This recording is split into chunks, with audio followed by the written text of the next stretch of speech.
Kalau menurut Nabi Muhammad SAW, teman-teman sekalian, hidup itu cuma dua. Ini kalau bahasa Arabnya nih ya, pura-puranya kiai ya.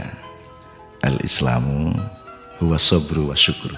Jadi yang disebut Islam itu kata kerja. Jadi doing things untuk menciptakan salam means Islam. Jadi kalau Anda menjalankan Islam berarti Anda menyelamatkan tanah, menyelamatkan sungai, menyelamatkan daun, menyelamatkan sesama manusia, menyelamatkan semua makhluk. Pokoknya metabolisme dan ekosistem kehidupan ini kita pelihara sedemikian rupa, itulah Islam. Produknya salam. Nah, Islam atau pekerjaan menyelamatkan itu dibagi dua. Yang satu sabar, yang kedua syukur.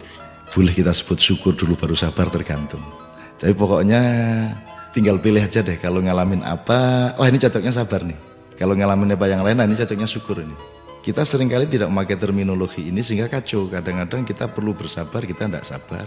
Kadang-kadang semua masalah ini sederhana, tinggal bersyukur, karena kita tidak pernah belajar bersyukur menjadi kacau. Karena kemampuan bersyukur itu berbanding sama atau berbanding lurus dengan tingkat kebahagiaan.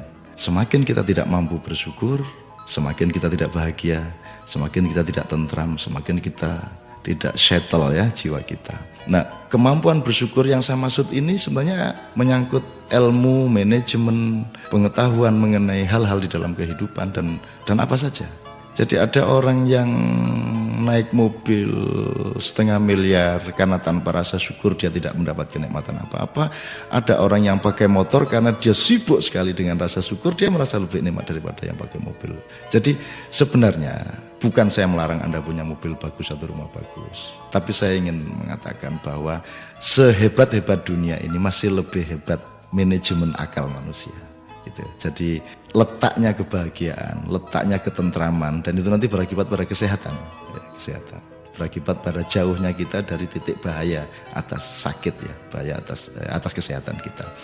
Itu semakin kita mampu bersyukur, semakin kita dekat dengan kebahagiaan. Banyak orang yang tidak belajar bersyukur, jadi tidak ada fakultasnya sih soalnya. Jadi yang ada belajar melampiaskan nafsu.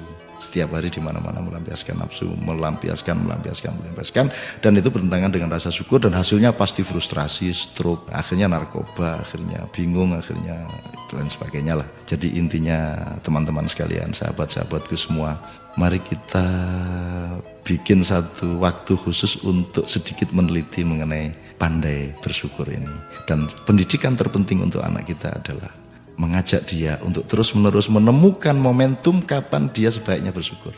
Kalau dia dibiasakan bersyukur setiap hari, dia nanti akan jauh untuk jadi koruptor. Dia akan jauh untuk menjadi orang rakus. Karena dia hanya dengan sepotong tempe, dia bisa mendapatkan kenikmatan dibanding temannya yang makan 3 potong daging. Karena kepandian bersyukur.